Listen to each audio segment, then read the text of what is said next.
ẹ̀yin èèyàn wa àṣírí tún ti ń tú o, wọ́n ti bẹ̀rẹ̀ sí ní kà jáde, bòròbòrò ni wọ́n ń kà báyìí.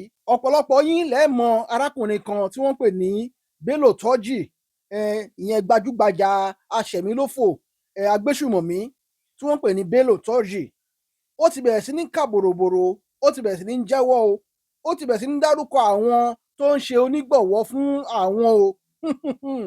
Ẹ wo àṣírí bàtàbàǹtà ló túnú fọ́nrán tí mo gbé wá yìí. Ṣùgbọ́n ohun tó wá ṣe mí ń kàyéfì lẹ́yìn táṣírí yìí tú ni wípé ṣé àwọn tó yẹ kó máa dáàbò bò lú tó tún yẹ kó jẹ́ pé ọwọ́ wọn la máa bá níbi pé à ń jà lólógun.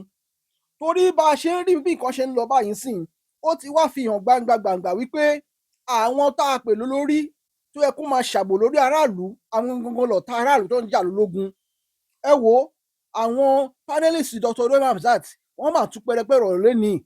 Ẹ wo nígbà tí mo gbọ́ ètò yìí mo ní ṣé bẹ́ẹ̀ ló ṣe wá le tó Nàìjíríà lọ́wọ́lọ́wọ́ báyìí ni? Àfi kí Elédùmarè ó ṣàánú wa ní o.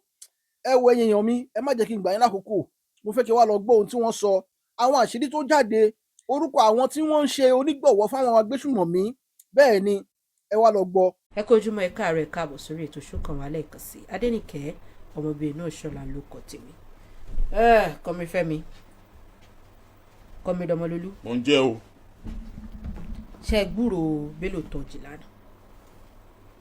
Ṣé ẹ mẹ́rin tó ń jẹ́ bẹ́ẹ̀? Ọba ọmọ Bello Turji ò sí Nàìjíríà, ògbóǹtarìgì ni tí ọmọ fọwọ́ gbáyà, apààyàn ni kìí sì fi bò pápáyàn lòun. Okay. Ó nàka àlébù sáwọn gómìnà tẹ́lẹ̀ méjì nípínlẹ̀ méjì lórílẹ̀‐èdè Nàìjíríà lẹ́kùn àríwá. Ó ní àwọn gangan ni wọ́n wà responsible fún bí ètò ààbò tí ò dúró re bó ṣe ń lọ bẹ́ẹ̀ ní ẹkùn àríwá. Ex-governor responsible for long-running insecurity in North. Ṣé rí ọ̀rọ̀ Bello Turji kò ṣàdédé bọ́ta láti sọ̀rọ̀ o.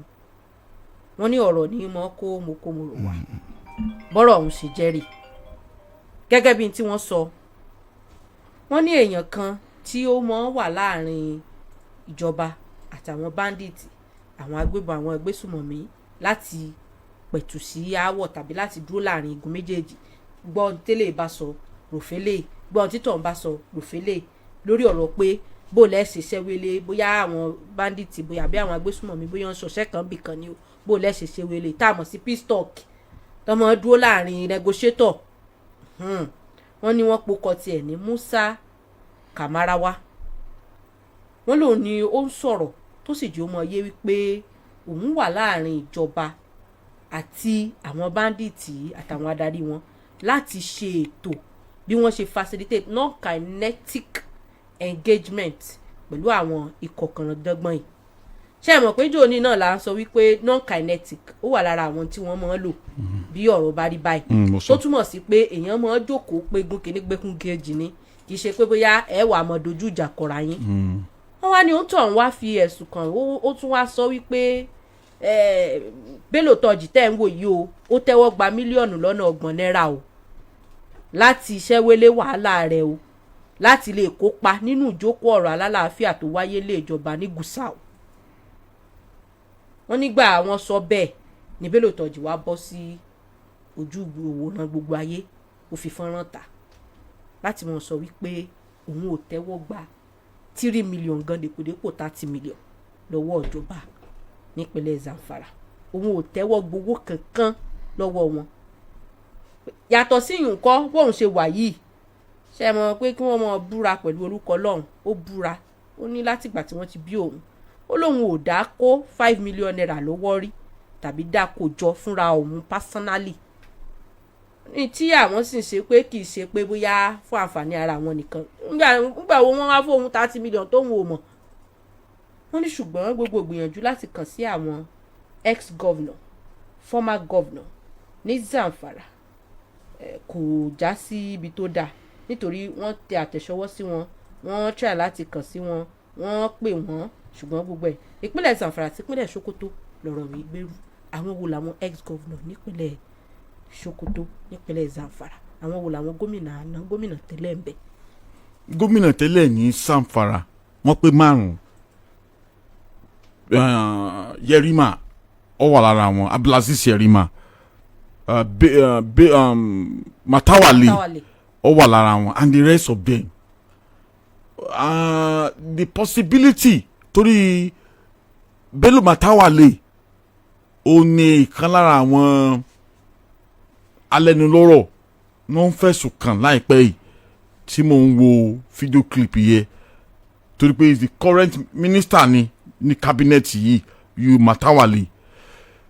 Now negotiator tó ń sọ pé Bello tọ́jì ó gba 30 million naira tí Bello tọ́jú jáde síta tó ní pé òkúrú máa parọ́ mọ́ alàyè lòun òun ò gbowó.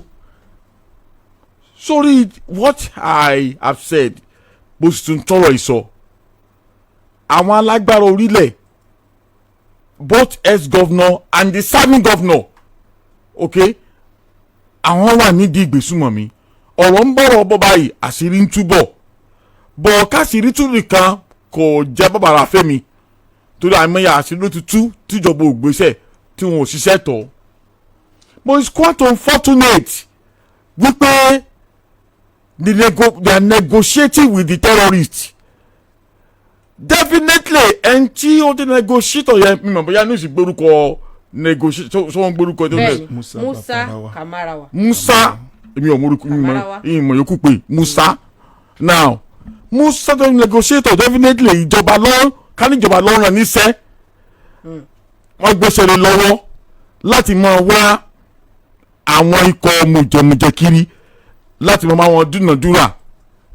Now ó ti fi hàn pé business enterprise a huge capital intensive enterprise òní terrorism ó ti fi hàn bẹ́ẹ̀.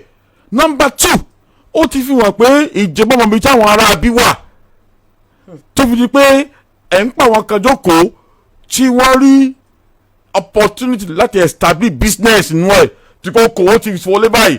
Please will you please come and be a negotiator láàrin state ìjọba àti criminals. wọ́n ti establish business nínú ẹ̀ inú business yẹn wá rè owó ti ń flow huge amount of millions of naira ó ti ń flow mbẹ̀.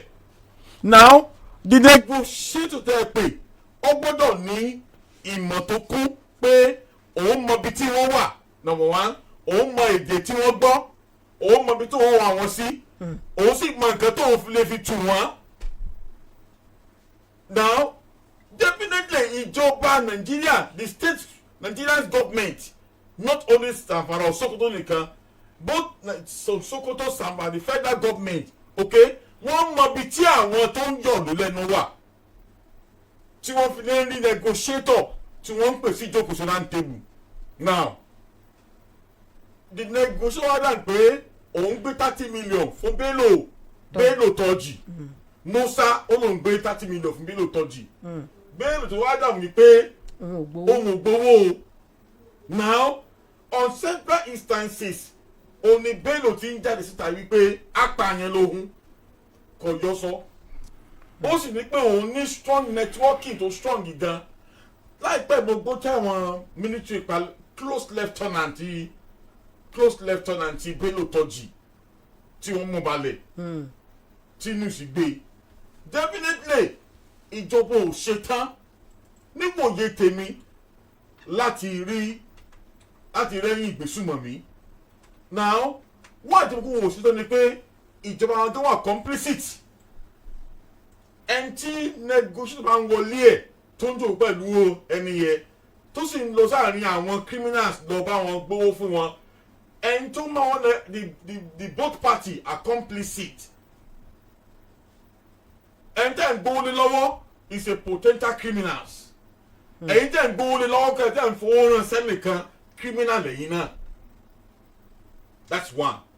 Before this time lẹ́nìkan ti ń sọ̀rọ̀ tó ń pariwo pé kí ni Bello Matawalle orúkọ wọn sì bẹ̀rẹ̀ súnmọ́ra Bello Matawalle Bello Turji now kí ni Bello Matawalle wá ní minister of ṣé defence ni àbí defence náà ni ó ní ẹni yẹn allegation ni o ó allege pé tó máa tún di Bello Matawalle wò wípé is a notorious financier of the terrorists. Ó tún àwọn àṣì tó ní agbára wípé wáì tí irú Bello Matawalle mọ̀ jẹ́ minister of defence ní kábínẹ̀tì yìí ẹ̀ ń fi ọmọ ẹyẹ sábẹ́ ẹ̀ sì ń gbin ọkà ṣé ẹ̀ ti mọ̀ pé nígbà tó bá yá ọmọ ẹyẹ tó ní bẹ́ẹ̀ ṣe ń gbin ọkà á padà wá jẹ ọkà yẹn. Now ọ̀rọ̀ terrorism is a multi-billion-dollar criminal industry enterprise. Ìjọba ò sì ṣetán láti fojú wọn jáde. Musa tí wọ́n dárúkọ yẹ tó lòún gbowó fún Bello Turji. Now ó yẹ kí wọ́n kú jáde investigation sì gbọ́dọ̀ lọ lórí ẹ̀. Àwọn tó rán Musa ṣẹ́ náà tí wọ́n ní kó máa fowó wá Bello Turji kiri láti mọ̀ pacify Bello Turji ó yẹ kó ju wọ́n hàn dé. Comrade Fẹ́mi Babalọ́lá kó tó di pé ẹ wòlé ẹ jẹ́ kí n gbé báyìí. Àwọn close ally àwọn former governors yìí wọ́n sọ̀rọ̀ àwọn kan nu wọn fi orúkọ wọn síta nù rẹ̀ ṣá because wọn ò tí ì fi orúkọ àwọn tá à ń sọ ìgàn lédè àti ìmọ̀ in particular which former governor which so wọ́n sọ wípé àwọn ally wọn yìí wá sọ wípé kí ló dé tẹ́nibọ̀dì máa wò ó nínú ọ̀rọ̀ ẹ̀ pé nínú orí ẹ̀ pé òun fẹ́ believe terrorists. Why would you believe them? Ṣé kò hàn dájú wípé terrorist kàn ń try láti present ara ẹ̀ gẹ́gẹ́ bí victim ni? It's all lies. Irọ́ gbu ni. Èèyàn kan nu wọn ní another source close to one of the governors volunteered. Ó ní I can confirm to you that Turji is telling lies. Somebody who has serially killed is the one you want to believe? All that he has said are lies. Ntẹ́ni ń sọ náà ni pé òun lè fìdí ẹ̀ múlẹ̀ fún wa pé irọ́ pátápátá ni Turji ń pa. Pé ẹni tí ó ti kanran jẹ́gbọ́n nínú káwọn dẹ́mi àwọn èèyàn légbodò lẹ́wà fẹ́ mọ̀ gbàgbọ́ ẹ sì wá mọ̀ gbàrú eléyìí gbọ́ kò ṣeé gbàgbọ́. Ṣùgbọ́n àwọn tí wọ́n jẹ́ former governors wọ́n pè wọ́n several sources gbogbo wọ́n pè wọ́n gbé kọ́ọ̀lù. Kódà wọ́n ní Ministry of Justice and Office of the Attorney General of the Federation wọn ò tí ì sọ nǹkan kan lórí ọ̀rọ̀ yìí tí bá ṣe ń sọ̀rọ̀ yìí. Ṣùgbọ́n thinking about it pé kí agbésùmọ̀mí ọ̀daràn bandits kàn lè jáde bẹ́ẹ̀ kó dẹ̀ ṣe fídíò kó dẹ̀ máa sọ fún wa láti máa jẹ́ ká mọ̀ wípé òun ò gbowó o ṣá lè believe ẹ̀ ṣó ṣe é gbàgbọ́ lóòótọ́ ṣó jẹ́ ẹni tí a lè gbàgbọ́ gan ṣá máa wá gbàgbọ́ over àwọn tiwa tí wọ́n ń ṣèjọba lé wa lórí ni. Let's look at that.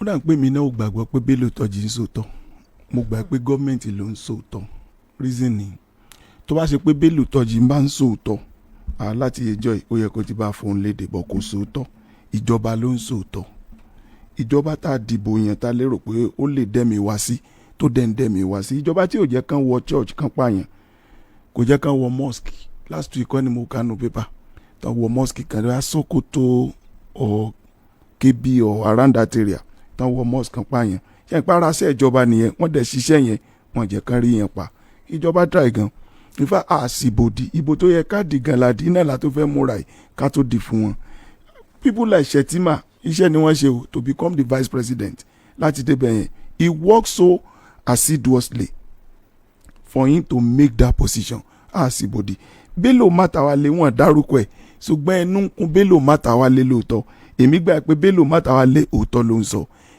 a gbọ́dọ̀ jẹ́ kí Bello Turji kó bá ká gba ọ̀rọ̀ rẹ̀ gbọ́ kó wá jẹ́ ká dẹni tí a kẹ́yìn síjọba wa no ó fẹ́ ká kẹ́yìn síjọba wa ni bẹ́ẹ̀ dẹ̀ ni ìjọba tá à ń lò yìí látòrí Buhari tó fi wá síbi tá a wà yìí ìjọba dáadáa ni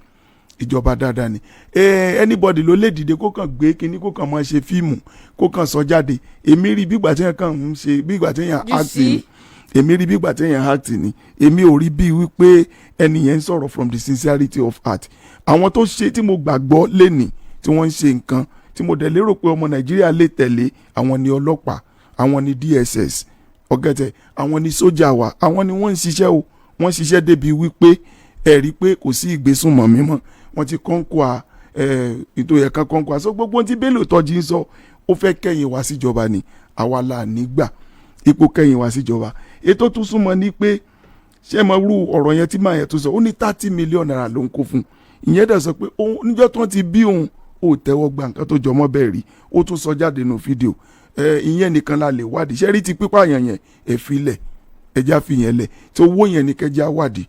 Bàbá àsàlá nínú eré wọn kan wọ́n ní mo rò bí owó kan dàrú wọ́n wá kẹjọ yẹn wá bàbá àsàlá wá ní pẹ́tọ̀ ṣẹ́rí tí orí bá dàrú ìyẹn sì ṣe fewé mọ́ àkáǹtì ni kó mọ́ dàrú bẹ́ẹ̀ lọ́rọ̀ wa ní Nàìjíríà. So Bello Turji ló ń parọ́, ìjọba tá a dìbò yàn tó yẹ kó gbé Bello Turji, ìjọba tá a dìbò yàn tó mọ̀ pé nu ń kun ẹnìkan tó dẹ̀ tún fi ṣe mínísítà, ìjọba tá a dìbò yàn tó mọ̀ pé nu ń kun ẹnìkan tó dẹ̀ tún fi ṣe vice president, àwọn gangan ìjọba ní kó bá wa.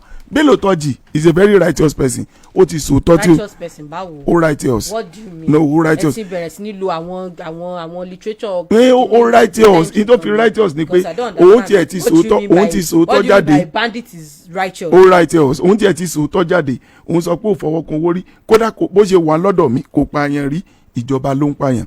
Ṣé rí ibi tá a bá tanra wa dé ní Nàìjíríà a continue. Mo ṣe wá mọ reason tí wọ́n fi sọ pé k'Amẹ́ríkà mọ̀ wá torí pé pípààyàn tá à ń pààyàn ní Nàìjíríà ìjọba ní ń pààyàn. So bó wá níjọba ó ṣe wá wa wọ́n mọ̀ pé t'Amẹ́ríkà bá wá wọn á da gọ́ọ̀mẹ̀ntì rú. Kí lẹ mí ẹgẹ́tẹ̀ ní làwọn fi ọ̀rọ̀ ẹ̀tún ọ̀rọ̀ kí n tó sọ báyìí ni bóyá kó lè yí àwọn ará lé kó lè yí àwọn ará lé. Níbo ìjọba ìyí tá a sì lè ṣe fún ìjọba ni pé.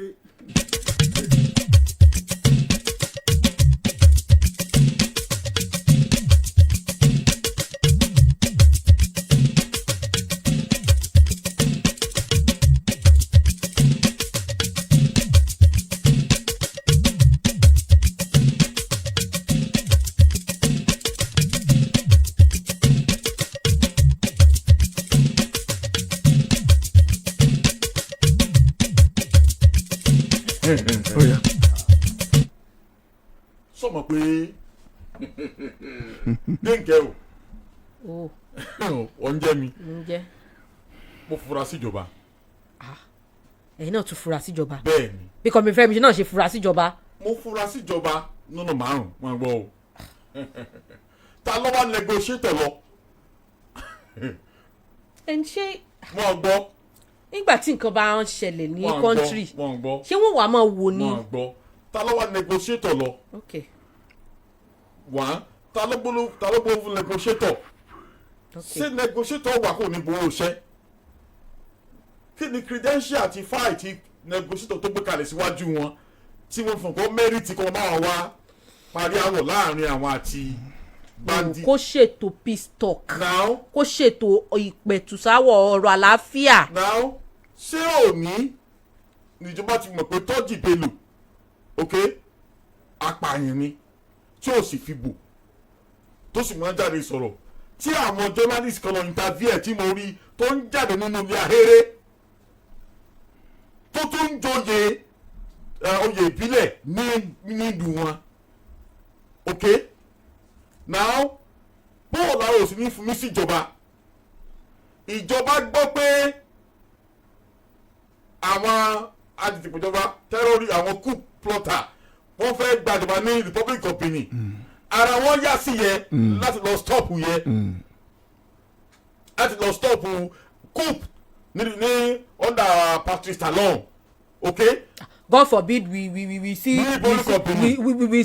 military government again in this nation. wọ́n gbọ́ àmì nílùú òdì kejì ara wọn yá sí láti lọ kó ẹ̀jẹ̀. ṣé bí bàbá la pè wá. wọ́n gbọ́ bàbá tí ní èrè òtòrò àbàtẹ ẹ̀jẹ̀ rẹ̀ dàrú tó ń tu ẹ̀jẹ̀ lẹ́ẹ̀jẹ̀ tẹ́ ẹ̀ yẹ bọ́ bàbá yẹn wò àbàtẹ ọmọ rẹ̀ ń sunkún tí wọ́n jẹun wọ́n lọ́mọ kó skul ọmọ tó wà lọ́spítù ó wá ń gbéra ọmọ ń torí onílé pẹ̀ báyìí yóò kẹ́ ẹ̀yọ ọpọlọ èkó ṣé orí bàbá yìí pé sá. sẹ́wà okay.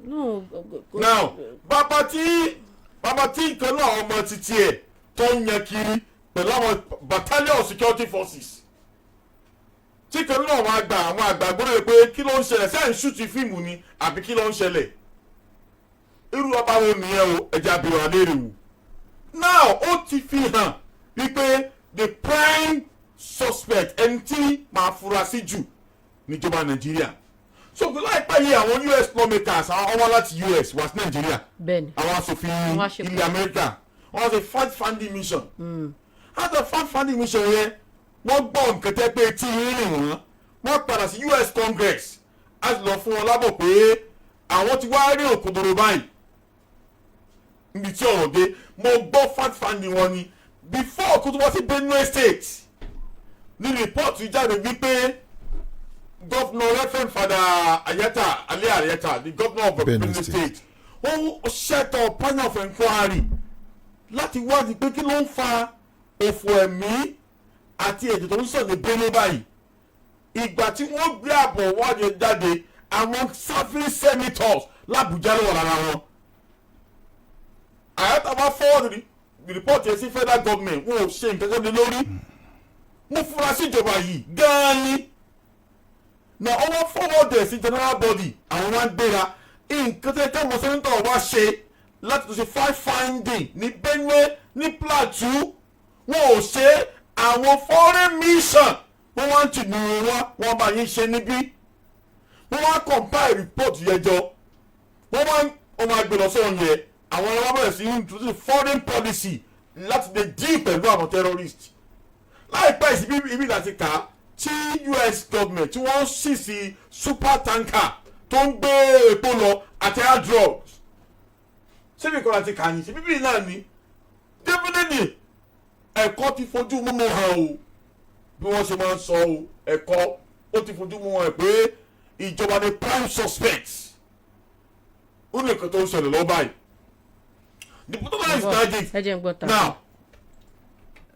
gẹ́gẹ́ láago 10 àárọ̀ lù láti iléeṣẹ́ rédíò àgídìgbò 88.7 FM Ìbàdàn lọ gba káàdì ìdìbò rẹ. tí wọ́n fi lè wọ bí ìwá one of the testimony tí mo gbọ́dọ̀ àwọn ìkànnì àwọn lawmakers yẹ ó sì jẹ́ kí jìjì ní mú mi how ó ní wọ́n sì mú aláboyún nǹkan tí ìgbọ̀nà mọ́ gbọ́ wọ́n sì gbé ọlẹ̀ ẹnu rẹ̀ wọ́n sì pàdánù wọ́n sì pa ọkọ ọmọ níṣojú ìyàwó wọ́n compile report yẹn jọ wọ́n send US láti wá sí 500 million down ẹ wá ń sọ̀rọ̀ láàárọ̀ yìí pé wọ́n ń gbé 30 million naira through a negotiator lọ gbé notorious bandits terrorists ìyẹn wá ń jáde definitely ìyẹn gẹ́gẹ́ ó ti di member of the state ó ní courage ó ń jáde ó ń sọ̀rọ̀ wípé ẹ ò fojú kan owó bẹ́ẹ̀ rí kí wọ́n parọ́ mọ́ o ibo lọ́wọ́ tó ní wọn ò gbé fún ibo lọ́wọ́ sí láàrin negotiator àtàwọn tó ń gbówó fún owó òlu ẹ̀fín back up terrorism because it's a way láti mọ support terrorism nígbà tẹ́ ẹ̀ bá lè arrest wọn and prosecute them okay the public fund ẹ̀fín reinforce wọn wọn lágbára sí i èyí wọn ti fídíò clip pé kó mọ̀ di ẹrù tí èsì tó náà lórí criminal. wẹ̀ gẹ́gẹ́ bí ọ̀rọ̀ tèmi ń bá lọ mo sì tún ń sọ náà yìí pé Bello Turji kò ní problem ní tó bá wù ló lè ṣe ká pé ìlú tá a wà ìlú tó lófin ni I give it to Mr. President Bola Ahmed Tinubu fún àwọn nǹkan tó ń jẹ jáde báyìí tá à ń gbọ́ torí under President Muhammadu Buhari wọ́n da blanket bò gbogbo àwọn nǹkan wọ́n jẹ́ ká gbọ́ nǹkan tó ń lọ so I give it to him lápá bẹ́ẹ̀ then number 2 wa ni pé èmi ò wá rí Bello Turji bí ẹni tó gbàbọ̀dé fún wa in fact Bello Turji is a principal force in Nigeria ìjọba lòun gangan fúnra rẹ̀ tó ṣe pé ìjọba tiẹ̀ ó tiẹ̀ tún róòtọ́ ó tún sọ jáde ó ṣe fídíò tape tó gbé jáde everybody dẹ̀ gbọ́ tán dẹ̀ dá mọ̀ then lẹ́yìn yẹn àwọn tí mo mọ̀ tó wà níjọba lọ́wọ́ báyìí ní Nàìjíríà àwọn ni Ṣèyí Gumi because he's a chartered negotiator irú àwọn yẹn náà ẹ kówó fún wọn then mo ń fa bọ̀ ni Ṣèyí Gumi irú wọn yẹn ẹ kówó fún wọn òun náà ò ní í débẹ̀ then the same thing Musa Kamara wáyé náà is a known negotiator lọ́dọ̀ wọn bẹ́ẹ̀ yẹn náà tó ṣe pé ìjọba náà ló gbéṣẹ́ fún un like ọ̀rọ̀ tá a sọ́n bí ìgbà kan ìgbà tí Gumi tó jáde ọlọ́pàá máa ń tẹ̀lé bí VIP ní Gumi ọlọ́pàá máa ń tẹ̀lé tí a lọ negotiate on behalf of the government òun náà tún gbowó yóò fi yẹn sápò eléyìí tí wọ́n bá ní kó ń kó fún yàn òun náà tún kó yẹn náà òun náà kó sápò so àwọn tí mo rí tán wà ń jọba nù Bello Turji àwọn tán wà ń gọ́fìmẹ̀ntì nù àwọn tá a dìbò yàn bọ̀ tó ṣe pé wọ́n ní agbára ju àwọn tá a dìbò yàn lọ torí pé àwọn tá a dìbò yàn wọ́n ran àwọn yẹn lọ́wọ́ wọ́n wá jẹ́ kán lágbára for example ní tí comrade sọ sí pé alẹ́ àṣẹ ó mú report wọ́n dẹ̀ gbé fún wọn ní Abuja pàtàkì gbé fún wọn bẹ́ẹ̀ nínú report yẹn wọ́n indict àwọn senators kan pé àwọn ni wọ́n ṣerú nǹkan bẹ́ẹ̀ so unfortunately ó ní wọ́n ṣiṣẹ́ lé lórí wọ́n lè ṣiṣẹ́ lé lórí mo rán olè lọ kó lọ jalè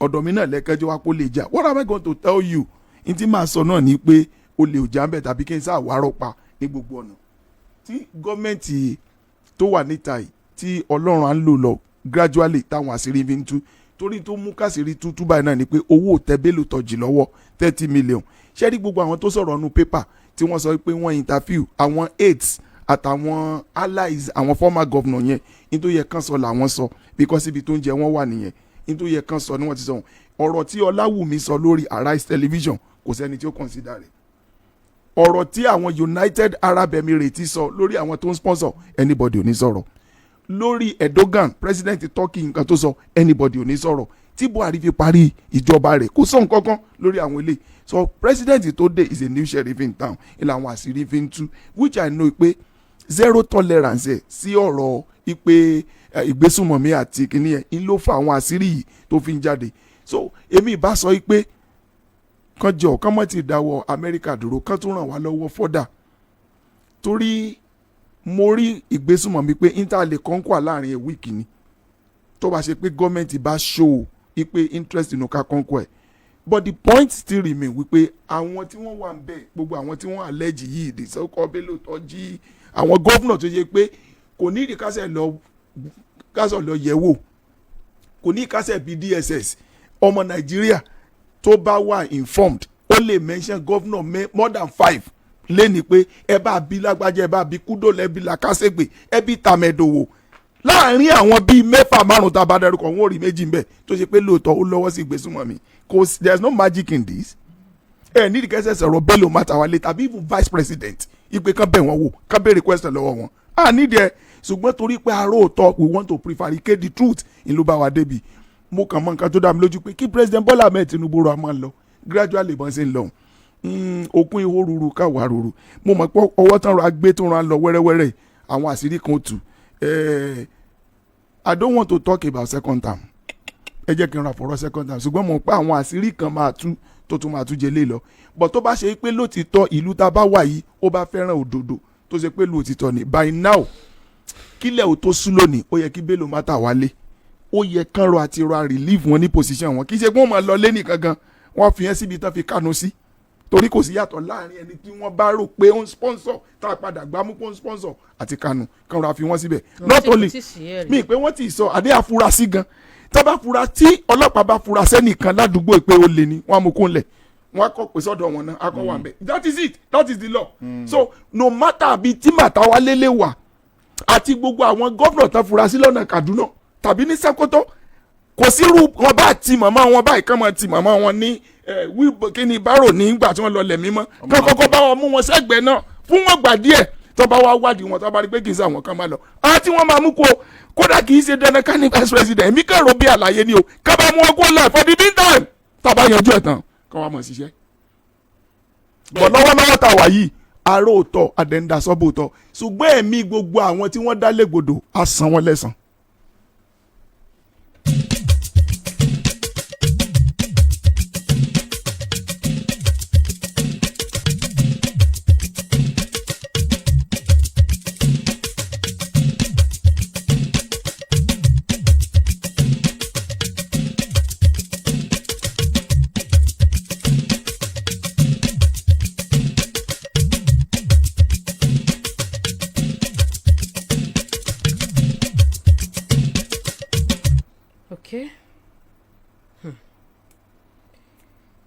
ṣùgbọ́n lórí ọ̀rọ̀ ipe àwọn kan wọ́n gbìyànjú àti lọ orílẹ̀-èdè Nàìjíríà rán àwọn ọmọ ológun lọ sí àwọn orílẹ̀-èdè kan ibi tí unrest wà kankan bàbà ṣé mọ̀ pé àwọn adarí ní abẹ́ àjọ ECOWAS wọ́n ṣèpàdé l'Àbújá lánàá wọ́n sì sọ̀rọ̀ lórí ẹkùn ìwọ̀ oòrùn ilẹ̀ adúláwọ̀ pé nǹkan ń ṣe wá lẹ́kùn ìwọ̀ oòrùn ilẹ̀ adúláwọ̀ pàápàá jùlọ ní agbọn ètò ààbò because ọwọ́ ìdìtẹ̀gbàjọba ìgbésùmọ̀mí ó pọ̀ ó dẹ̀ ń wá ní lemọ́lemọ́ lásìkò yìí kí la lè ṣe kí lọ́jọ́ iwájú kí ni ìṣèjọba àwa ara wa lọ́jọ́ iwájú ó ti rí ní ẹkùn ìwọ̀ oòrùn ilẹ̀ adúláwọ̀.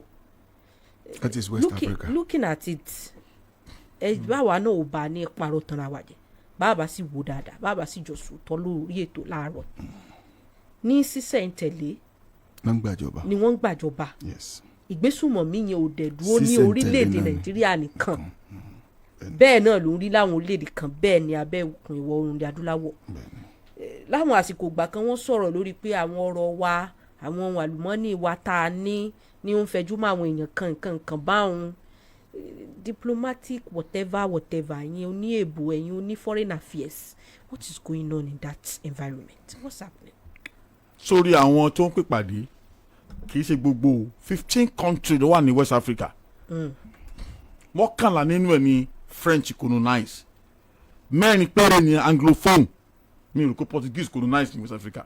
wọ́n padà filẹ̀ ni wọ́n filẹ̀ fún France ni 15 countries ló wà mo lè sọ lónìí pé country mẹ́rin let me say mẹ́rin sí mẹ́ta ò ní sí ń bẹ̀ ọjà mi lójú màá sì dárúkọ wọn Mali ò lè sí ń bẹ̀ check ẹ̀ Niger ò lè sí ń bẹ̀ Guinea ò sì lè sí ń bẹ̀ Republic of Burkina Faso kò lè sí lára àwọn tó ń ṣe meeting yẹn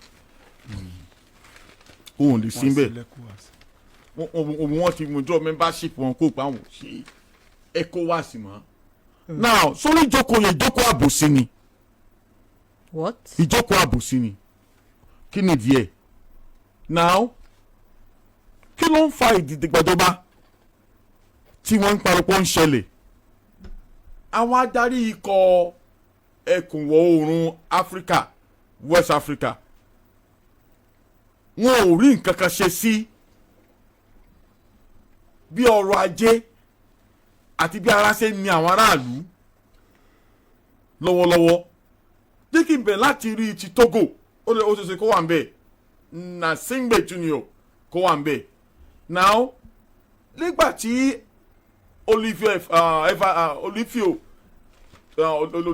tó ti ṣèjọba tó gbé fún ìyá Dema tó lò almost 37 or 38 years okay tó wá sí àgbé fún ọmọ ẹ̀ ẹ̀yà Dema Junior lọ́wọ́lọ́wọ́ báyìí tí Togo wọn ò níjọba tá a lè pè níjọba àwarawa now come down to Ivory Coast mọ̀ gbọ́ o òun náà ti lò almost 10 years ìyún Alassane Ouattara tí wọn ò rí nǹkan kan ṣe sí now ìgbà tó wọn fi gbàjọba lọ́wọ́ I forgot the name of the previous president tí wọ́n dìde tí wọ́n lé kúrò yìí ní Côte d'Ivoire wàhálà náà bẹ́lẹ̀ ń bẹ́ẹ̀ ni àwọn yóò ti dákọ̀ ẹ̀ ní ìsìnkú sí sọ now ó bẹ́lẹ̀ ń bẹ́ẹ̀ ni kó ní wọ́n á gbé fún Alassane Ouattara náà ní ṣe ọ̀nà ìjókòó síbẹ̀ ó ń ṣe bó ṣe wù ú náà tí bá lọ báyẹn àwọn adarí ilẹ̀ West Africa ECOWAS kìíní yẹn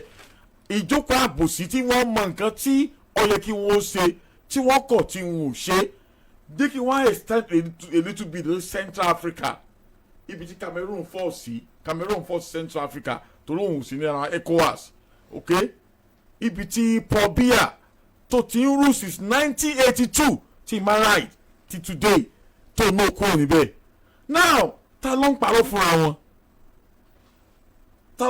fúnra wọn tó fi di wípé àwọn adarí ilẹ̀ Áfíríkà jókòó wọn ní pé kí ló ń fa coup tó ń ṣẹlẹ̀ yóò ṣẹlẹ̀ now kí ló mọ̀ bí coup ní pé nígbà táwọn èèyàn bá rí dividends of good governance láàrin ìlú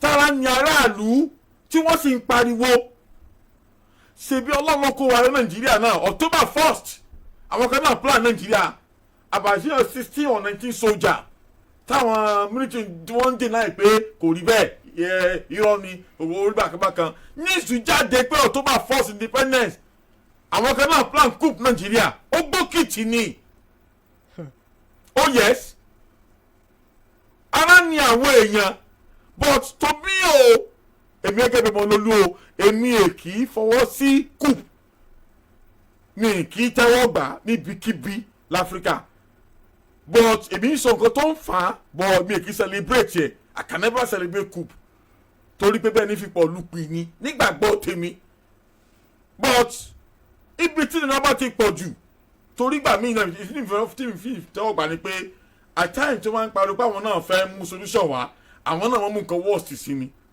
but recently tẹ́ bá wo bí nǹkan ṣe lọ ní West Africa wọ́n dàbí nípa àwọn country tí àwọn ọmọ ológun ti gbàjọba ó fẹ́ẹ̀ máa sàn ju àwọn tó ń rò democracy lọ ẹ̀rù wọn ń bà mí pé military administration is an aberration kò yẹ kó jù tẹ̀wọ́ gbà kọ́ ọmọ ológun máa ṣèjọba wọn ò trade ọmọ ológun ẹ̀ má ti máa ṣèjọba wọn ò trade wọn bẹ́ẹ̀ wọ́n trade wọn fún external aggression fún ààbò òlu wọ́n trade wọn fún but láwọn country bíi Niger Mali Burkina Faso táwọn ológun ti gbàjọba ó dàbí pé wọ́n rí dividends democracy ju ibi tí wọ́n ti ń claim democracy lọ ẹgbà wa but now wọ́n wá sọ́wọ́ sí àwọn èkú pé ẹjẹ́ faragbé wa torí ìgbà tí Republic of Benin tó fail láìpẹ́ tó fail President Ibrahim Traoré ti Burkina Faso ó jáde síta ó rẹ́rìn-ín ó ní ẹ̀rí Nàìjíríà fún wọn ṣe ó ń fúnra wọn ṣe lẹ́yà gbogbo wọn ò rí insecurity ìlú wọn wọn ò rí yanjú wọ́n ń ṣe àmẹ̀bọ wá sí ìlú òǹlù látẹ̀mọ́ àpáná ìdìtẹ̀gbẹ́sùmọ̀mí àwọn tí wọ́n mọ̀ pé ó ń yẹ̀yẹ́ èèyàn ni wọ́n tó ń rẹ́rìn-ín recently náà àwọn sójà wa kan wà ní custody Ibrahim Traoré tí wọ́n ń sẹ̀rìn sọ pé ká take into action láti gba àwọn sójà wa lẹ̀ pẹ́ẹ́kọ̀ gbọ́ news yẹ of which mo kàn rẹ́rìn ni ṣé yẹ lọ́kàn ni now Ibrahim Traoré sọ wípé ọ̀tá ilẹ̀ Áfíríkà ní France gbé France olóore kan fúnlẹ̀ Áfíríkà tí àwọn ECOWAS náà sì mọ̀ wípé ọ̀pọ̀ jàǹbá tó ń ṣe ilẹ̀ Áfíríkà lọ́wọ́ àwọn Western power ni may I tell you France ṣe pé fojú hàn pé tọ̀lẹ̀ Áfíríkà ni ó ní ààrẹ tèmi níbí àṣìwájú bọ́lá wọn Tinubu romance pọ̀ mọ́ friendly cordially no ní oṣù kéde láìpẹ́ yìí sí mi ipe France àti l'Abuja wọ́n strike agreement lórí tax kan tó lọ internet pé France ń wọnú tax system wọn strike agreement tí ò dé National Assembly let me go and verify nǹkan tí mo ń sọ yìí France gbẹ́nu wọlé sí Nàìjíríà láti kojú bọ ọrọ̀ ajé wa láti kojú bọ owó tá à ń pa owó orí wa wọ́n ti gbẹ́nu bọ̀ kí ló sì fà á ààrẹ wa ni tó romance of France kátólíkà tó bọ̀ nísìnyí àsìkò bọ̀ France lọ ara àwọn tó sì tó ń fogún ẹ̀yìn já ECOWAS rèé ìjókòó àbòsí ni ìpàdé àbòsí ni bíkọ́ wọn ò ṣe tán láti mójútó nǹkan tó ń fi ara ní àwọn tí wọ́n ń ṣèjọba lé lórí. nǹkan kan wà tá a máa ń pè ní collective responsibility even in the international world ní ló mọ̀ ń fà tó ṣe pé a ṣe ní àwọn supranational bodies like ECOWAS like African Union and so many kínní tiẹ̀ ní ọmọ ogun wọn nìyẹn United Nations and what have you ibẹ̀ láti rí NATO and what have you was all part these are supranational body ètò dẹ̀ mọ̀ ń fà ní pé wọ́n fẹ́ ní collective responsibility collective front ipe whatever they are running after a jẹ́ pé collectively gbogbo wọn fi lè run after it for the betterment of their country and their citizens ara nǹkan tó fa ECOWAS tí wọ́n dálẹ̀ ní 74-75 nìyẹn ìpẹ́jẹ́ àjọ lájọṣepọ̀ kó ranra wọn lọ́wọ́ lórí commerce lórí politics ni lórí any cooperation ìlú fàtàṣe ní ECOWAS the military angle of it òní ECOMOG tó wáyé ní 1987 ìtàn ECOMOG yẹn náà ó yé wa bó ṣe wáyé náà ṣe understand so kì í ṣàwa nìkan la nírú ẹ̀ àwọn náà South Africa ní SADC, àwọn ní SADC SADC South African Development Commission, gbogbo èèyàn ló mọ̀ ní, gbogbo wọn ló mọ̀ ní bẹ́ẹ̀ yẹn, all the supranational bodies. Lórí ti Nàìjíríà meeting tán ṣe lápá kan, tó bá ṣe pé meeting yẹn for the betterment of their nation, for the betterment of the citizenry, kò sí nǹkan tó bá dínú pé kàn ṣe ru meeting bẹ́ẹ̀ yẹn. So mi ní sọ pé totally àbòsí ni, not until tá bá torí fruit meeting wọn tó bá yield maximally faraàlú ìgbà ni. Then lórí ọ̀rọ̀ yìí pé ológun ọ̀nà ológun, ẹ jẹ́ àgbà yìí pé reason tó mú wọn lọ tán fi lọ ṣe meeting ni bí àwọn military ṣe, because of the military incursion in West Africa àti terrorism. These are the two reasons tó mú wọn pọ̀. Ẹ jẹ́ àkọ́kọ́ gbé lórí ọ̀rọ̀ terrorism. Nearly all the West African here ni wọ́n ti ní ìgbésùnmọ̀mí yẹn ló ti ń wáyé, except Burkina Faso alẹ́ yọ wọ́n sẹ́yìn gẹ́gẹ́ wọ́n sí lára ECOWAS mọ́, and they are dealing with these terrorists strictly. Wọ́n fi ìyà jẹ wọ́n dẹ̀ ń lé wọn kúrò ní country wọn. Mali náà ò sí bẹ́ẹ̀. ẹ jẹ́ àwọn yẹn àwọn náà mo sọ pé the three nations wọ́n ní ṣùgbọ́n the three, I know, but the three nations. wọ́n sọ bí o wọ́n ní over 40% of Mali presently are facing terrorism organization tó ń occupy wọn, tó ń bá wọn fẹ́ràn. So àwọn náà dẹ̀ ń bá wọn jà níbẹ̀ yẹn, wọ́n bá wọn fà. Kò mí pé bóyá àwọn náà ò ní ìdojúkọ tá a dojúkọ o, àwọn náà ní, but the manner táwọn ṣe ń dí pẹ̀lú ẹ̀ ó lè mọ̀ ṣe bá wa ṣe ń dí pẹ̀lú ẹ̀ nìyẹn. Dẹ́ta bá wà wò ní ratio percentage pé bo ni wọ́n ti ta ló ń rọ́wọ́ mú tó ń kàn ká àwọn nínú gbogbo wọn, we can now talk bóyá Nàìjíríà bóyá wọn mẹ́tẹ̀ẹ̀ta yẹn. Ètò jẹ́ kí Burkina Faso fi wá sí yẹ̀yẹ́ according to nǹkan tí comrade sọ ni pé bóyá ńgbà tí wọ́n rí pé a lọ gbèjà Benin lórí ọ̀rọ̀ yìí pé àwọn sójà fẹ́ gbàjọba. Yes, we have to do it. Mo máa ń sọ nǹkan kan whether we like it or not. Nàìjíríà tá a wà yìí, nǹkan tí Amẹ́ríkà ń ṣe lágbàáyé ní Nàìjíríà ń ṣe láfíríkà. Honestly, sentiment apart, we don't have to be sentimental about it. Nǹkan Amẹ́ríkà ń ṣe lágbàáyé ní Nàìjíríà ń ṣe bí à ń wo àwọn èèyàn wa, à ń wo orílẹ̀-èdè kárí pé yà ń jẹ wọ́n. I know Nàìjíríà kébí mọ̀ pa wọ́n bí a sì lè mú owó tá a lè lọ fún kọ́ńtì tá a bá mọ̀ pé a ràn Sudan lọ́wọ́, whether South Sudan whatever Sudan tó ń jẹ́, a ràn wọ́n lọ́wọ́ because we are playing a fatherly role tó yẹ ká play. Okay. Fatherly role, let it stop.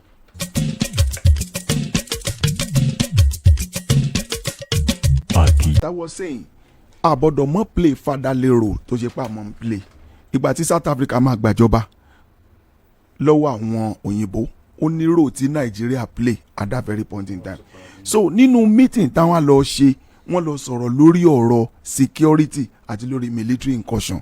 Now lórí ti security yẹn bí mo ṣe ń bá lọ, wọ́n dojúkọ wá ń bì. Nínú dojúkọ tó dẹ̀ dojúkọ wá, mo like ọ̀rọ̀ tí comrade sọ pé ọwọ́ France ó wà ń bẹ̀. A ti sọ níbi so many reasons tá àwọn people if you wá sọ́dọ̀ wa lórí nǹkan ọrọ̀ ajé wa ó wà ń bẹ̀. Tí gọ́ọ̀mẹ̀ntì tó wà lóde yìí tí ò bá show very good conduct sí wọn lórí nǹkan tó fẹ́ jí, are you getting me? Wọ́n ready láti lé gọ́ọ̀mẹ̀ntì yẹn kúrò, kán lo government by proxy kí yẹn mọ ọrọ̀ ajé ayé lọ, you understand? Kàn máa rí nǹkan wa tó fẹ́ kókó. But níwọ̀n gbà tí gọ́ọ̀mẹ̀ntì tó wà níta ìbá ti lè sọ pé no we don't want it, wọ́n á gbójú àgàn sí wọn, wọ́n á fẹ́ wọ́nà láti lé wọn. So àwọn tí bí ló yẹ kán fọwọ́sowọ́pọ̀ láti rí pé àwọn ò ní gba external influence kan or interference kankan lórí ọ̀rọ̀ ayé wọn. So meeting tán ṣe lápá bẹ̀ yẹn, I love it so much pé kán wá ọ̀nà láti rí pé àwọn dáàbò bo West Africa lọ́wọ́ àwọn agbésùmọ̀mí. Dídáàbòbò yẹn tó fi lè jẹ́ bí àbòsí tí comrade sọ ní pé tó bá wá ṣe yí pé olè náà la fi jolú ọdẹ nílùú sẹ́mọ̀ pé ó máa le díẹ̀ ibi tó ti lè jábọ̀ sí pé àwọn tó jókòó yìí for example ẹ jẹ́ ká wo Nàìjíríà wọ́n ní tàbá wò lápàtó àtàpá sí ara wọn tó wà ní gọ́ọ̀mẹ̀ntì bóyá wọ́n ti ṣèjọba ní tàbá wọn à ń bẹ̀ báyìí tán sọ̀pọ́tì gbésùmọ̀mí ẹ̀dá kan meeting wo wá làwa lọ ṣe a kàn lọ parọ́ tanra wa ń bi meeting tí a ní tó a ṣe pẹ́rù nǹkan tí mo sọ yìí tó bá rí bẹ́ẹ̀ but tí ò bá rí bẹ́ẹ̀ ó dáa bá a ṣe lọ ṣerú meeting bẹ́ẹ̀ because àwa la kọ́ bọ́dọ̀ ká fi iná tẹ̀ra wa nílé pé ẹ̀dẹ̀ wa ìtì ìbámu meeting dùn nìyẹn o ẹ̀dẹ̀ wa wo Nàìjíríà o àwa fẹ́ sọ bí tá a bá ṣẹ́dé fún yín ni kódà sẹ́nẹ́tọ̀ lágbájá ìjẹ́ wọn pẹ́ ni tó jókòó lẹ́gbẹ̀ẹ́ mi tá à ń jọ ń ṣe meeting tí mo ní amúgbálẹ́gbẹ̀ẹ́ mi tí mo ń fà lọ́wọ́ alágbésùnmọ̀mí ni àgbà mùsùlùmí wọn nà ká sí ìka tẹ́nà láfi ní ọmọ lọlé à ń tẹ̀ rẹ̀ lọ́wọ́ ẹ wo bínú mi tí ó dàrú inú everybody ó dùn wọn fò sókè pé Nàìjíríà example rere lẹ́mọ̀ jẹ́ lọ́jọ́ ayé yín ẹ̀ jẹ́ example bìrí but reverse is the case. ẹ máa wò ó kásẹ̀ pé bó ṣe dárúkọ àwọn èèyàn tó sọ pé má mú ni o kódà kẹ́ lè wò ó ibi táwọn òṣìṣẹ́ dé Musa ni o. United Arab Emirates bá wa ṣiṣẹ́ débẹ̀ o Erdogan ràn wá lọ́wọ́ láti Turkey o Kudola ràn wá lọ́wọ́ láti bí o kódà wọ́n dákọ̀ àwọn school tí ń promote terrorism àwọn aṣáàkì wọn o gbogbo wọn láti kó wọn bẹ̀lẹ̀ wọn báyìí ẹ wò bí àtẹwọ́ yẹn ó sì lágbára tó. ṣùgbọ́n gbà tá a dọ̀hún ilé tó mo lérò wípé kọ́mìnrin ọmọdé wípé ní pé àbòsí náà lọ ṣe nù lórí ibẹ̀ yẹn bọ́ tó bá ṣe é pé àwọn nǹkan yẹn ò bá tù ó lè mọ jẹ́ pé àbòsí kò yẹ pé ọ̀rọ̀ gidi ni wọ́n lọ sọ ṣùgbọ́n lọ́wọ́lọ́wọ́ báyìí àbòsí yẹn 70% ni ọ̀rọ̀ gidi 30 so kára lé ọmọdé yòókù mú. now lórí military incursion sincerely speaking the way tán ṣe ń gbàjọba West Africa kò sẹ́ni tẹ́rù ò ní bá ṣùgbọ́n kí la bá débi kí sójà gbàjọba ìyẹn ní kájọ wò. àwọn leaders kan wà tá a ti ní láfíríkà tó ṣe pé wọ́n ti kú kọ́lọ́run tẹ̀ wọ́n sáfẹ́fẹ́ rè ìtàn onígbàgbé Kwame Nkrumah ó sọ fáwọn òyìnbó ó ní don't feed us we have fertile land here in Ghana we are going to feed ourselves. ó dẹ̀ lọ the man went into mechanized farming ó lọ kó àwọn a lot of irú nǹkan tí Burkina Faso ṣe ó lọ kó implement wa different tractors different machine àwọn people yẹn rí i pé bọ̀bọ̀ yẹn ṣe lọ ẹ̀wọ̀n feed ara yín wọ́n mú kó lọ́nà straight away ni. ẹ gẹ́tẹ̀ sí. tó mọ Sankara ní sọ yìí. no Kwame Nkrumah mo ń bọ̀ Kwame Nkrumah nígbàgbé Julius Nyerere of Tanzania bẹ́ẹ̀ni. nígbàgbé wọn ó dàbí ẹnpẹ́ nìkan sọ fún mi mo kà lítù pé Arap Moi of Kenya òun náà rí sẹ́yìn ṣe díẹ̀. bẹ́ẹ̀ni. nígbàgbé Nelson Mandela bó náà ṣe rí sẹ́yìn ṣe díẹ̀. Mandela. wọ́n pọ̀ bẹ́ẹ̀ yẹn tí mo lè mọ mention lọ láfíríkà ọkùnrin tán pa ní Muammar Gaddafi ó lè ní tiẹ̀ ṣùgbọ́n ó ń ṣiṣẹ́ kan ó block àwọn òyìnbó láwọn area kan kò jẹ́ kán ráàyè wọlé pé this is Africa ẹ gbàgbé lórí yòókù àmọ̀ pé ó ní weakness àwọn yẹn wà ń bẹ̀ tó ṣe pé a lè tọ́ka sí dákọ̀ ẹnìkan lọ́nà ọ̀dọ̀ wa bí. gbàgbé o obìnrin náà ní Namibia. Yes, that female president. God bless you. mo ní ìrántí orúkọ rẹ̀ bẹ́ẹ̀ ni wọ́n wà bẹ́ẹ̀ yẹn ṣùgbọ́n gbà tá a bá tó bá ṣe pé n ta rí mú Nàìjíríà ní I assure you èbó burúkú tá a sọ tàbí kú I assure you wọ́n sì ń payà lójoojúmọ́ màálù lẹ́ ń dúró tì I assure you. ìtàn ò ní gbàgbé àwọn náà. so now tó bá ṣe pé báwọn tá à ń darúkọ yìí ṣe ṣèjọba làwọn tó wà ń bí náà ṣe ṣèjọba bó ni military ti fẹ́ gbórí wọlé kò sí good governance kò sí nation building no quality education kò sí iṣẹ́ lọ́wọ́ àwọn ọmọ kò sí nǹkan tó fẹ́ ṣe you turn everybody because of your lackadaisical attitude towards governance ẹ̀tọ́ wọn sí nǹkan tí ò dáa wọ́n wá bẹ̀rẹ̀ sí wúwà káàkiri allotry wá take over ní Nàìjíríà what are we now saying? ẹ wá legalize tí ó yẹ kẹ́ legalize yahoo and so many other things what kind of Africa is that what kind of country is that? so tó bá ṣe é pé àbáfo lè jọba tó ṣe pé àwọn tó jóòtọ́ tá a ti rí nígbà yẹn irú wọn náà la fi jọba ṣe I won't forget a little thing báyìí àwọn tí mo dárúkọ yìí wọ́n ti sáré lọ lórí ọ̀rọ̀ orílẹ̀-èdè wọn àrà wọn tí ó ṣe bẹ́ẹ̀ mọ́. in the yesteryears when Baba was ruling Western Nigeria gbogbo alamọ nǹkan tó ń ṣẹlẹ̀ ń bì when Awolowo was there they are now a point of reference. ṣùgbọ́n àwọn tó wà ń tàn sìn àwọn tá à ń dìbò yàn àwọn tó ń follow the successful government they turn away they have left undone what they supposed to have done wọ́n lọ bò mí entirely torí ikú wọn. a ti gbọ́ leader kan ní north tó kú náà bí tó ṣàpè báìkì kẹ̀kẹ́ kọ́lẹ̀ mọ́ ń pè kẹ̀kẹ́ ẹlẹ́sẹ̀ méjì yẹn náà ló wà lẹ́gbẹ̀ẹ́ àti kíní rédíò tí ò gbajúmọ̀ ń gbà yẹn rédíò táyìn ṣàǹgẹ̀tì frequency náà ń lò ó kì í sàwọn tó wọ́n tà ń sìn tó ṣe pé sójà ọlọ́pàá ní gáàdì ọmọ wọn till the death of Bola Ige with all honesty ni mo fi ń sọ̀rọ̀ ń bì it was when Muyiwa became commissioner ni mo tó mọ̀ pọ̀ mọ́ wọn níjẹ́ bẹ́ẹ̀ àwọn ń parade ọmọ wọn Akande never paraded his wife throughout his tenure in Osun State you see what we have today? Epicureans. Àwọn tán gbàjọba nù. kí ni ń jẹ́ bẹ́ẹ̀. They are lover of pleasures. Player. Ó wà bẹ̀ pàtì náà ṣe káàkiri. wọ́n gbádùn fàájì. Àwọn fàájì ìjọ òwe kiri poro. ìjó ni àwọn Epicureans. What are we not talking? Àwọn Epicureans ta rí sí nìyẹn. fàájì ni sá. Should we continue that? Èmi ò sọ pé kí sójà wà, but should we continue that? God bless us. kí ló dé ìdákọ̀ Patrice Lumumba. Patrice Lumumba, thank you. Mo pọ̀ bẹ́ẹ̀ l'Africa. Eli Selassie. Of Ethiopia. These are God bless. These are people. God bless you. Kenyatta. God bless you. Mo fẹ́ mọ ọ̀rẹ́ tí wọ́n lọ ọ̀m dá mi padà sínú classroom. Thomas Sankara. Àwọn Africa. Died in 1987. And this current one was born 1987. Ẹ má sọ fún mi pé reincarnation of Peter Proud kọ́ ló ṣẹlẹ̀. Have you read that book? The reincarnation of Peter Proud. This is reincarnation of Thomas Sankara. Inú ìṣẹ̀lẹ̀ yìí ẹ wá kágbádọ́ ẹ lọ ṣe meeting. Meeting bẹ́ẹ̀ sì jalè àbí? Wọ́n bá wọn bẹ́ẹ̀. ìjókòó àbòsí ni.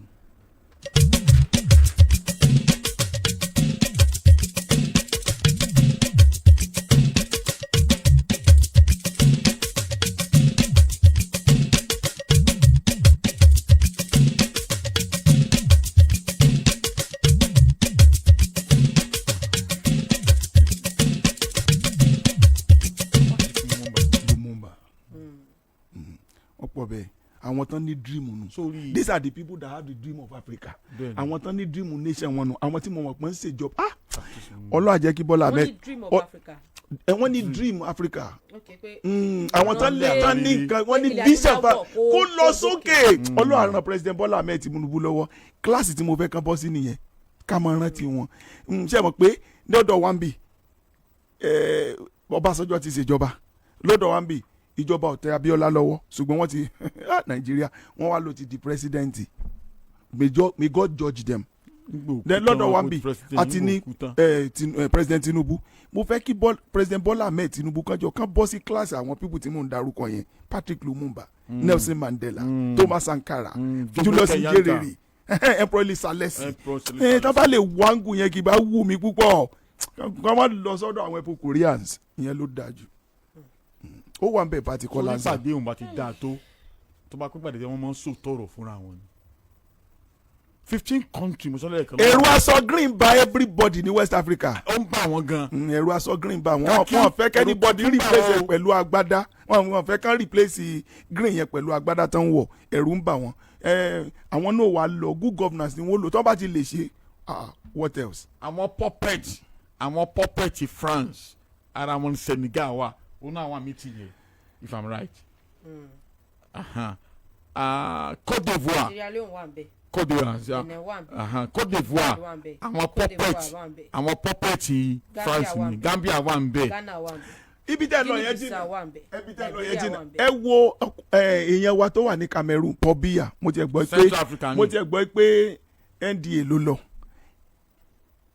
and one other African president kan mi rántí ẹ̀ mọ́ ìyẹn ní Parkinson disease ó mú leaflet lọ́wọ́ ń pín káàkiri ìsìn ń gbọ̀n ó ní Parkinson disease yet ó tún fẹ́ padà wá as president. Now look at the man in Cameroon with that age ó sì tún fẹ́ jókòó síbẹ̀ bóun sì ń ṣe lọ mo mọ̀ pa ní sit-tight policy syndrome ní Africa but the point is tá a bá ti rí wípé ẹni yìí is unfit to rule then the next thing ẹ̀jẹ̀ àmọ́ tí wọ́n bá láwọn òkúrò ń dandan ẹ̀sìn fẹ́ ká sọ green wá ẹ̀yin dẹ̀ ní intellectually you have poverty of idea mind yín ti kú ẹ̀yin gangan ti kú gbàtẹ́ wà láàyè kò sí nǹkan kan pa ayé bá gbin ọ̀gẹ̀ àgbàdo ló kéré jù bá gbin síìdì àgbàdo sáyà àwọn kò ní í hù torí wọ́n ń ṣe fertile land wọn. Now n tó dájú ni pé ẹ̀yin èèyàn mi that's why I respect that man in South Africa. Ó ra bọ́sẹ̀gbẹ̀ kan ó ní òun ò lè gbé mọ́ bọ́dì òun ò lè gbé mọ́ ó dẹ̀ ra kúrò ń bẹ̀ for another person to come in. Africa ní ẹnì wọn ti ní ọ̀dẹ́lá ìsọmọ Africa wọn ní ẹ̀jẹ̀ òyìnbó rùn nú ẹ̀jẹ̀ ìyá rẹ̀ pé kì í sọmọ Africa náà torí nígbà kan bí a man one of the parliament ní UK I've forgotten the name wọ́n sọ̀rọ̀ constituency ẹ̀ lọ́wọ́ ó wá pẹ́ débẹ̀ ó lóun ò fit láti wà bẹ́ẹ̀ mo dẹ́ resign kúrò ń bẹ́ẹ̀ tẹ́ bá da òun bí ìyàwó ẹ̀ ní kò ṣe pé fún yẹn pé mo ti wọ́n sọ fún mi nígbà tá a fẹ́ fẹ́ra náà wọ́n ti wọ̀ ọ́ nígbà wọ́n wà tẹ̀sẹ̀jáyé rẹ̀ wọ́n ní bọ́ọ̀sì máa bá lọ́nu ẹ máa gbọ́ ti yàgò èpè tí a gbà tí bá rìn lọ láyé rẹ̀ kò lè kú ònà ayé rẹ̀ mọ́ ó kú àwọn ọ̀rẹ́ wà pé nígbà tí wà ní kíláàsì ń jọ ọ̀pẹ́ ọ̀gá kan sọ̀rọ̀ ọ̀gbà yẹn you understand the kind of. wọ́n tún wá fún un ní. family ọ̀sẹ̀ wá pé ipe kó change orúkọ rẹ̀ ipe. wọ́n tún wá mọ̀ fi ṣàkàwé nílẹ̀ Yorùbá. nílẹ̀ Yorùbá ó fẹ́ dà. bí sẹ́nu bí.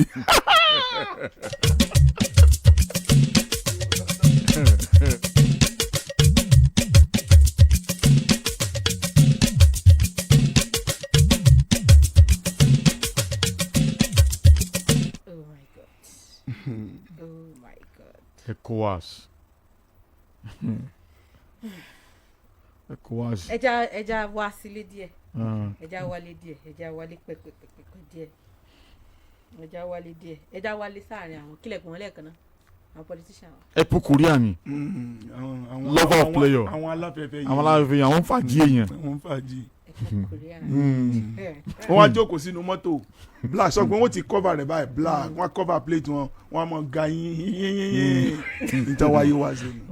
àgbàdo wà. tẹ bá dẹ̀ dé secondary school pàdùn secondary school ti sí tẹ bá dé bẹ̀rù ti ń wó lọ ẹ gẹ́tì ẹ̀. ẹ bá dé primary health care center. ẹ lọ wo títí center ẹ rí i pé kò ní túmọ̀ ó pọ̀ bẹ́ẹ̀ yẹn o ẹ lọ primary health center ẹ rí i bí gbogbo ẹ wá rí radarada shields kì í ṣe radarada o as in radarada shields that's another ṣùgbọ́n àwọn.